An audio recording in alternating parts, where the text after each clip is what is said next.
দেখুন, এই অপারেশনটা কোন প্রেক্ষাপটে হচ্ছে সেটা আমাদেরকে বুঝতে হবে। যে আপনি দেখেছেন যে পতিত যে আওয়ামী লীগ, এই আওয়ামী লীগের কিছু কিছু রাজনৈতিক অনলাইনে মিটিং করে তারা যেই ভাষায় বাংলাদেশকে অস্থিতির দেশটাকে ধ্বংসের দিকে নিয়ে যাওয়ার জন্য এবং ঢাকাবাসীকে ঘুমোতে দেবে না। আপনি দেখেছেন যে গাজীপুরের সাবেক মেয়র জাহাঙ্গীর যেই ভাষায় সেখানে বলছিল যে যেই শহরে আমরা দিনের বেলা ঘুরতে পারি না সেই শহরের মানুষকে রাতের বেলা ঘুমোতে দেব না।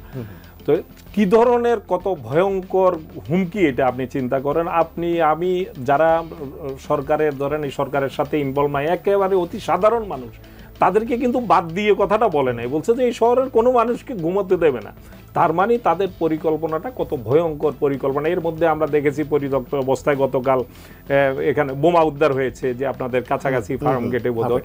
তারপরে গাজীপুরে তো তার পরের দিনই এই মিটিংয়ের পরের দিনের ঘটনা এই গাজীপুরে, এবং সেখানে যে ঘটনা আমরা দেখলাম যে সেখানে যাদেরকে সেই হামলায় বৈষম্যবিরোধী আন্দোলনের ছাত্রদের উপর যে নির্মমতা চালিয়েছে তাদের যে ছবিগুলো এসছে তাদের সবার ছবি কিন্তু ওই জাহাঙ্গীরের সাথে দেখা গেছে। এই ছবিগুলো আমরা ভার্চুয়াল জগতে দেখেছি। তো আমরা সেই মিটিংটা যদি আমরা ভার্চুয়াল মিটিংটা অলরেডি ভাইরাল হয়েছে, সেখানে আমরা দেখেছি যে সমস্ত যে আওয়ামী লীগের বিগত সময়ে লুটেরা, সন্ত্রাসী, ক্যাডার বাহিনী সবাই কিন্তু ওখানে যোগ দিয়ে যে মূলত পক্ষে প্রতিশোধ নেওয়ার জন্য তারা দেশটাকে ব্যর্থ রাষ্ট্রে পরিণত করার জন্য কিন্তু একটা নীল নকশা প্রণয়ন করে এগোচ্ছিল। এই প্রেক্ষাপটেই কিন্তু এই অপারেশন ডেভিল হ্যান্ড শুরু হয়েছে। তো আমরা একটা জিনিস ইতিমধ্যে এটা যে 24 ঘন্টারও বেশি সময় এই অপারেশনের প্রায় শুরু হওয়ার পর হয়ে গেছে, একটা জিনিস আমরা মৌলিক পার্থক্যটা যে 5ই আগস্টের পূর্বের বাংলাদেশ আর পরের বাংলাদেশের মধ্যে যে পার্থক্যটা আপনি দেখতে পাবেন যে এর আগে অপারেশনগুলো হলে কি হয়েছে। আমরা যদি এই আন্দোলনের সময় যে জুলাই আন্দোলনের সময়ও কিন্তু একটা পর্যায়ে গিয়ে সরকার নিয়ন্ত্রণ নেওয়ার একটু চেষ্টা করে কিন্তু ব্যাপক ধরপাকড় করেছে, সেখানে কিন্তু 2 দিনে 11,000 মানুষকে কিন্তু গ্রেপ্তার করে জেলে পুরা হয়েছিল, এবং সেটা ঢালাওভাবে, এবং কাউকে গুম করে ফেলা হয়েছিল। কোথায় তাদের খোঁজ, পরিবার খোঁজ পাচ্ছিল না। আমাদের ঘনিষ্ঠ বন্ধুদের মধ্যে অনেককে আমরা 6 দিন লেগেছে তার ট্রেস করতে যে কোথায় আছে, মানে শীর্ষস্থানে আলোচিত ব্যবসায়ী এই ধরনের লোকজনকে তুলে নিয়ে গেছে, তাদের বিরুদ্ধে সুনির্দিষ্ট কোনো অভিযোগও ছিল না। আপনি লক্ষ্য করবেন যে 24 ঘন্টায় কিন্তু যাদেরকে ধরা হয়েছে এর মধ্যে এমন কোনো গুরুতর অভিযোগ আসে নাই যে কোনো বাড়িতে গিয়ে ঘরে ঢুকে যে ভাঙচুর তছনছ করে ফেলা হয়েছে। এর আগে কি করা হতো, এই অভিযানের নামে প্রত্যেকটা ভিন্ন মতের প্রত্যেকটা লোকের ঘরে ঘরে সে কি আদৌ সেই রাজনীতিতে সক্রিয় আছে কি নাই বা এর সাথে আদৌ সম্পৃক্ততা আছে কি নাই সেগুলো বিচার করা হতো না। এর সঙ্গে একটা বাণিজ্যের, পুলিশের একটা বাণিজ্যেরও একটা সম্পর্ক ছিল। 10,000 লোককে ধরতে পারলে এর মধ্যে আস্তে আস্তে এদের কাছ থেকে নানানভাবে 12,000 লোক ধরে 2,000 লোক ছাড়তো, এক লক্ষ লক্ষ টাকার লেনদেনের একটা ব্যাপার ছিল। এছাড়া গ্রেপ্তারের সময় বাড়িঘর তছনছ করা, তার সম্পদ নষ্ট করা, এবং অনেককে 3, 4 দিন, 5 দিন, 6 দিন, 7 দিন পর্যন্ত তাদেরকে গুম করে রাখা, এই ধরনের ঘটনা এর আগের অভিযানগুলোতে আমরা কিন্তু দেখেছি। কিন্তু এখনো পর্যন্ত আমি সে ধরনের কোনো অভিযোগ আসে নাই, এবং আমরা বিশ্বাস করি এ ধরনের কোনো পুনরাবৃত্তি সেই ফেসিবাদী আমলের সে ধরনের কোনো চিত্র আমাদের চোখের সামনে না আসুক, এটাই আমরা কামনা করি। একজন শান্তিপ্রিয় মানুষ হিসেবে, গণতন্ত্র মানা মানুষ হিসেবে, আইনের শাসনের বিশ্বাসী একজন মানুষ হিসেবে আমরা প্রত্যাশা করব যে নতুন বাংলাদেশে যেন এই বিষয়টা নিশ্চিত করা হয় যে যে অপরাধী, যারা অপরাধের চক্রান্ত করেছে, যাদের জন্য এই অভিযানটা সত্যিকার অর্থে। এখানে বলা হয়েছে, আজকে স্বরাষ্ট্র সচিব ব্রিফ করেছেন, সেখানে বলেছেন যে দেশবিরোধী চক্রান্তকারী, দুষ্কৃতিকারী, তাদের বিরুদ্ধে এই অপারেশনটা তারা শুরু করেছেন, এবং এখানে একটি কমান্ড সেন্টার কিন্তু খোলা হয়েছে যাতে এই কমান্ড সেন্টার থেকে যাতে তাৎক্ষণিকভাবে এগুলো যদি কোথাও ব্যত্যয় ঘটে, এই অপারেশনটা যাতে কোথাও পথভ্রষ্ট হয় সেটা যাতে তাৎক্ষণিকভাবে নির্দেশনা দেয়া যায়, কন্ট্রোল করা যায়। এই বিষয়গুলো কিন্তু আমি মনে করি এটা একটা সরকারের জায়গা থেকে একটা অবশ্যই একটা দূরদর্শী পদক্ষেপ হিসেবে আমি মনে করি। একই সঙ্গে এই কথাটি খেয়াল রাখতে হবে যে এখানে আপনি বলছিলেন যে এটা শুধু আওয়ামী লীগকে গ্রেপ্তার করা হবে কিনা। আমি যদি বলি না, শুধু আওয়ামী লীগ হলেই গ্রেপ্তার হচ্ছে না এখনো পর্যন্ত। অন্তত কি কারণে, ধরুন আজকের ফলাফল এ পর্যন্ত আপনি যে 1300 লোকের 1308 জন সম্ভবত গ্রেপ্তার হয়েছে, এই 1308 জনের মধ্যে মেইন যে টার্গেটটা ছিল গাজীপুরে কতজন গ্রেপ্তার হয়েছে? গাজীপুরে গ্রেপ্তার হয়েছে 80 জনের মতো, 100 জনের কম, টোটাল 80 জনের মতো গ্রেপ্তার হয়েছে। গাজীপুরে কি আওয়ামী লীগের লোকজন নেতাকর্মী কি মাত্র 80 জন আছে? যদি ঢালাওভাবে আওয়ামী লীগ হলেই গ্রেপ্তার করা হতো তাহলে গাজীপুরে 8000 গ্রেপ্তার করলে হতো, গাজীপুরে আওয়ামী লীগের লোক সবাই ধরা পড়বে না।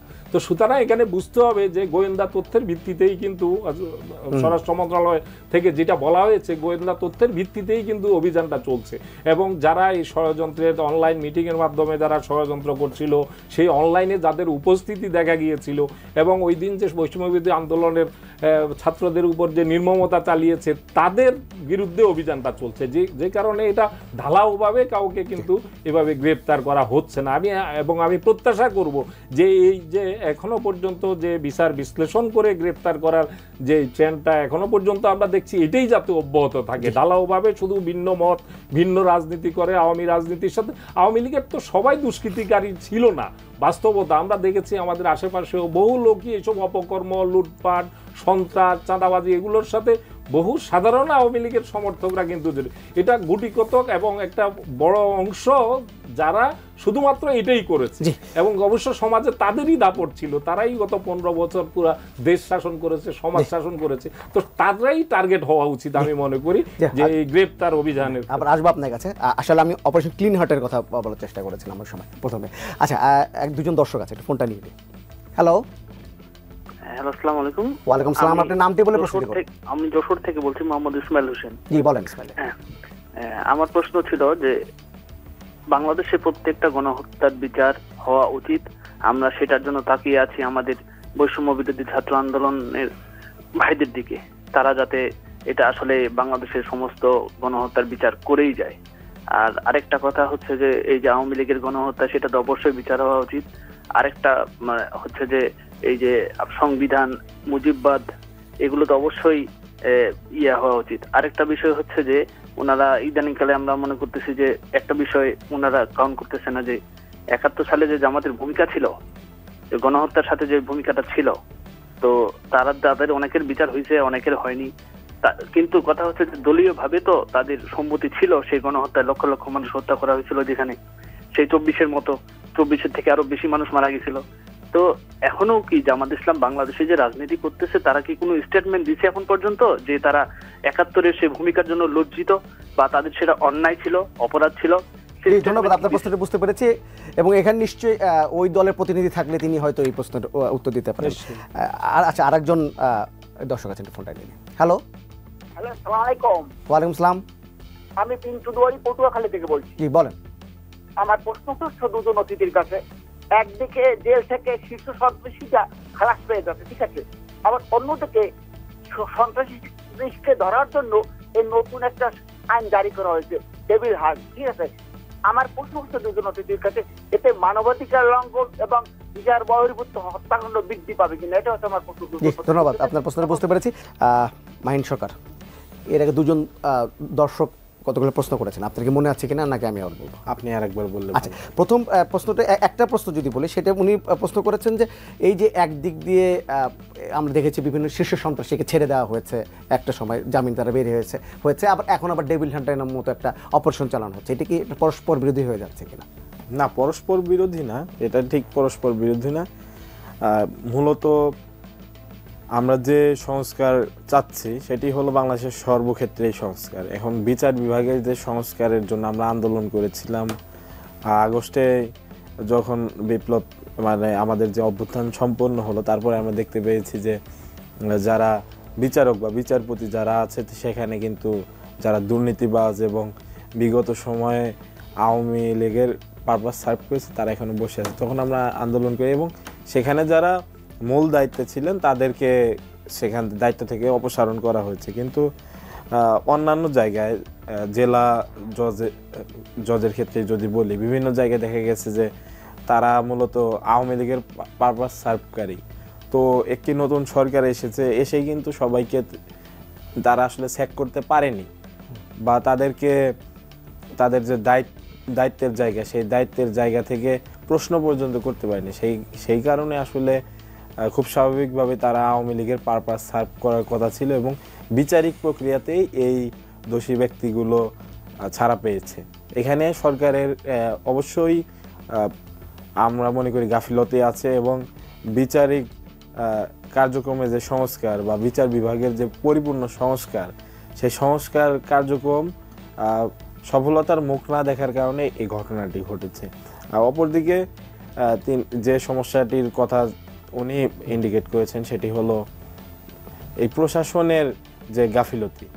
কারণ পুলিশ মূলত এই জুলাই অভ্যুত্থানের পরে পুলিশ একেবারেই ডিঅ্যাক্টিভেট হয়েছিল দীর্ঘদিন, এবং এখন আস্তে আস্তে তারা অ্যাক্টিভ হচ্ছে। তো সেক্ষেত্রে পুলিশ কিন্তু মাঠ পর্যায়ে ওই সময় কার্যকর ছিল না। এখন যদি গ্রেপ্তার না করা হয় তাহলে এই যে যারা আছে আওয়ামী লীগ এবং তাদের দোসর, এবং একই সাথে যারা মাঠ পর্যায়ে চাঁদাবাজি করছে এখন এবং পূর্বের ন্যায় ফ্যাসিস্ট আচরণ করছে, তো তাদেরকে যদি নিয়ন্ত্রণে আনা না হয় তাহলে কিন্তু এটি আউট অফ কন্ট্রোল হয়ে যাবে। তো এই কারণে আমরা মনে করি বিষয়টা একেবারেই পরস্পর বিরোধী নয়, তবে সরকারের আরও দ্রুত এই সংস্কার কার্যক্রমটি করা উচিত। তা না হলে কিন্তু রাজনৈতিক অরাজনৈতিক সকল পক্ষ থেকে প্রশ্ন আসবে, এবং এটাই স্বাভাবিক। আচ্ছা, এম আব্দুল্লাহ, আপনার কাছে জানতে চাই এখন পর্যন্ত যে এই যে পরিস্থিতি এখন চলছে, আমি যদি গত কয়েকদিনের পরিস্থিতি বলি, এর আগেও জিজ্ঞেস করেছিলাম যে আসলে বাংলাদেশ কোন দিকে যাচ্ছে, আমি একটা ছোট্ট জানতে চাইবো যে আসলে কি এটিকে আমরা কি সংকট বলবো নাকি নতুন বাস্তবতা বলবো? আপনার প্রশ্ন তো আগেও কিছু অংশ উত্তর দিয়েছি, তার আগে আমি দুইজন দর্শকের প্রশ্নের উত্তরে একটু বলতে চাই। সেটা হচ্ছে যে দুইজন দর্শকের যে প্রশ্ন করেছেন, এই প্রশ্নের সাথে আমাদের পতিত সরকারের যিনি বর্তমানে দিল্লিতে আশ্রিত আছেন তার বক্তব্যের সাথে অনেকটাই সাযুজ্য আছে। আমি জানি না তারা কোন দল করেন, কিন্তু অনেকটাই কিছু মিল আছে।